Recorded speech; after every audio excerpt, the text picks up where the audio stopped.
This week on Healthy Living, a mix of various chemicals is increasingly being used by youth in Sierra Leone. An expert explains the impact of drug use on young people. And thousands of people are dead while an estimated 2 million survivors struggle with emotional wounds. Plus, Nigerian parents of autistic children seek support and understanding. These stories and more in this edition of Healthy Living.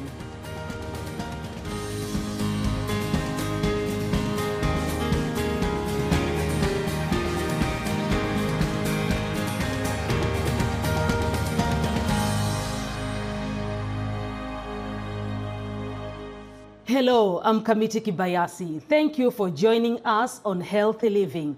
About 275 million people used drugs worldwide in the year 2020, while over 36 million people suffered drug use disorders, according to a 2021 World Drug Report released by the United Nations Office on Drugs and Crime, UNODC.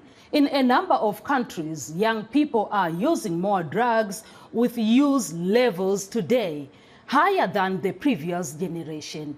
Meanwhile, the National Drug Law Enforcement Agency said Kush, a mix of various chemicals and plants that mimic the natural properties found in cannabis, is increasingly being used by youth in Sierra Leone. At only 25 US cents a dose, the drug is highly addictive to users. Vincent Makori has more. A few puffs is all it takes to end up in a trance-like state for up to an hour. The drug is called Kush, a potent mix of chemicals that mimics cannabis. In this smoke-filled room in a shanty town, young Sierra Leoneans have gathered to get their fix. Many are barely in their teens. At around 25 US cents a dose, it's a cheap and easy way to escape reality. Users can be identified by the extreme drowsiness and swaying movements. In the past few years, Kush has wreaked havoc on the lives of young people in Sierra Leone, one of the poorest countries in the world. They say I have to purge my body of this substance. Since I started smoking 5 years ago, my body is now addicted to this thing. I have to buy medication, but I don't have the ability to wean myself off it. So it's difficult for me. Ibrahim Koroma is a social worker. He thinks Kush is one of the most pressing issues facing the young people he works with. He often visits the hideouts where smokers meet up. On this day, Ibrahim speaks with around 100 addicts about the dangers of Kush. There are no official statistics and no studies have been done on this growing problem, so the real number of people affected remains unknown. Young people are dying. We need a speedy and refocused strategy to see how young people are taken from this drug intake. But at the moment, it is quite alarming. This hospital building is exclusively for patients going through withdrawal. These young men are locked into dormitories for 3 to 6 weeks. Some will need to be dosed up on antipsychotics. With NGOs offering financial support and staff training, patients are given psychotherapy as well as recreational classes to enjoy, such as sports and sewing. No more Kush. No more Kush. These young people have come out the other side, swearing Kush is now behind them.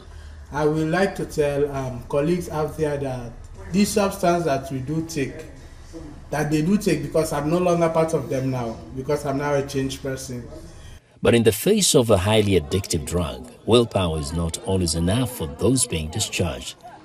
As resources for follow-up support remain low, relapse rates remain high. Vincent Makori, VOA News. We asked people in Nairobi, Kenya about why youth use drugs. Take a look. Some people are so depressed out here, they don't have solutions, so they think turning to drugs.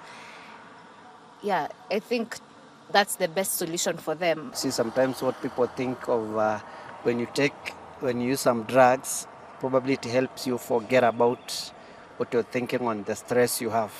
So I think that could be the bigger reason. I think it's a real big problem, especially in my country as well and my space in Nairobi. I think it's a form of escapism, especially for most of us. Drugs are never the solution to everything. You can abuse, there's taking drugs and there's abusing drugs. You can take them but not abusing them. Abusing drugs, it can lead to sickness, and then sickness leads to death. We need to give more, educate youth more on effect of drugs, the effect it has on their life, their future. You see what happens in life when after using these drugs, in future, you might be thinking you're okay, but in future it will ruin your entire life and your entire future. Drugs is never the solution to everything. It's never. Dr. Frank Njenga, a Kenyan psychiatrist, a mental health specialist and medical practitioner at Chiromo Hospital Group in Kenya, explains more on how drug abuse affects young people's mental health. We are on a two-way street where those people with mental health needs abuse drugs, and those who abuse drugs develop a mental health condition. So whichever way you look at it, there's a very close interconnection between mental health conditions and drug use. We know, and there's no doubt, that long-term use of large amounts of cannabis, for example, not only lead to different types of psychosis, but also are linked with the early onset of schizophrenia. We see people who use cocaine, for example, going into severe depressions. People who use heroin can go into serious states of depression. The most important activity by any government, for example, is to put in place systems of education, because obviously prevention is better than cure. Systems of early detection, and when I talk about early detection, I'm talking about systems that identify these conditions in high schools, at universities. Kenya government carried out what is called an investment case in mental health, which discovered, almost to our surprise, that the place to invest in mental health is not with adults, it is with children. So that the returns of investing in the mental health of children is unbelievable. And our recommendation is that we invest early in children. Cameroon's separatist conflict, now in its 6th year, has left thousands of people dead, while an estimated 2 million survivors struggle with emotional wounds. In Bafoussam, the capital of Cameroon's West region, a trauma healing center is overwhelmed with requests for help. Anne Nzonkeu has the story narrated by Moki Edwin Kidzeka. Every other week, Aminatu Musa goes to a speech therapy session organized by the Mission 21 Trauma Healing and Resilience Center. She's in her 3rd session and still can't talk without crying. In 2018, Musa and her husband fled the conflict between government forces and separatist militant groups in western Cameroon, heading for Nigeria. But along the way, she says her husband fell ill and died. Musa says that for nearly a year, she has not been able to sleep. Most of the times when I come to center like this, when I come to the meeting like this and go back, I'll sleep a bit. After a while, the sleep will just disappear. The healing process begins with therapy in groups of up to 20 people. After that, therapists hold individual sessions with patients. Mission 21, a Swiss non-governmental organization, also organizes home visits. The center offers material assistance, but therapist Esther Mokon says that kind of aid is of limited help. If you give me a business when I'm hurting, I will not do anything with that business. So when you heal me first and I'm fine and I'm relaxed, I can now be able to do something. When Vanessa Ngang was 20, the crisis began and her husband was killed by the separatists. She spent 5 years battling illness and unemployment. After 3 months of treatment, she was able to start a new life in a sewing workshop. So today we're fine. I feel good. I learned a new skill and graduated. They opened my sewing shop. I thank Mission 21 for this initiative to care for people. From time to time, I still have memories of the past, but I am fine. But I did me fine. When I go back, I cry. I come back, I did me fine. Country coordinator Togo Lumumba Mukong says Mission 21 conducts about 120 counseling sessions per month, but demand is 3 times as high. He says the NGO wants to not only add specialists to its office, but also find a suitable solution for each family. We think that we, as Mission 21, we cannot do anything without others. So we need local NGOs, we need even the willingness of the IDPs to work with us, and then we put our hands together, then we can all come out of this trauma, which is ongoing. According to the UN, Cameroon's separatist conflict, now in its 6th year, has left thousands of people dead, while an estimated 2 million conflict survivors are seeking help to continue their education or find work. For Anne Zwanke in Bafoussam, Cameroon, Moki Edwin Kinzeka, VOA News. Many parents around the world who have children with some form of disability are experiencing health care challenges. Here's more from Nigeria.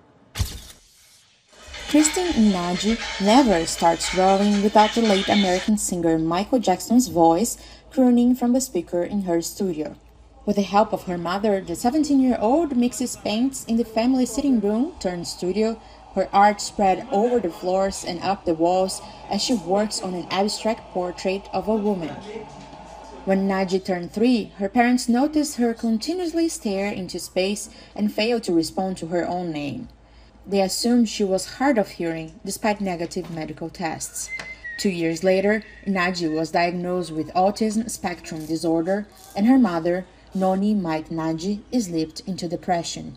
In my mind, I was still thinking that maybe there was something that would happen, if we did a particular thing, a particular therapy, even drugs, because I've not actually heard of autism before.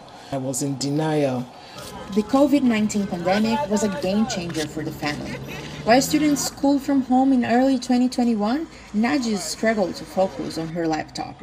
In spite of public gathering restrictions, her mother hired an art teacher to join them at the house. The effects were immediate. Within 3 weeks into painting, Christine started talking, regained speech, regained composure, behavioral changes, confidence, self-awareness, and she got self-assurance. And I could now see, oh my goodness, there's actually a light at the end of the tunnel. A study published in the National Library of Medicine says that one of the main barriers to research and management of autism in sub-Saharan Africa has been the scarcity of validated tools. Temitope Adeleke works as a speech therapist in a special needs school. Parents will complain that to get a specialist teacher is expensive. It's expensive because the materials that we use they are expensive. They are not just cheap things. A lot of us will even improvise. For the past 2 years, Christine and her mother have been holding events for children living in slums to help increase understanding and acceptance of people with autism. Thanks for watching Healthy Living. For the latest news and coverage, stay connected to Voice of America at voanews.com. You can follow me on Twitter at MkabitiVOA. That's our show for today. Until next time, stay well and strive to make every day a healthy day.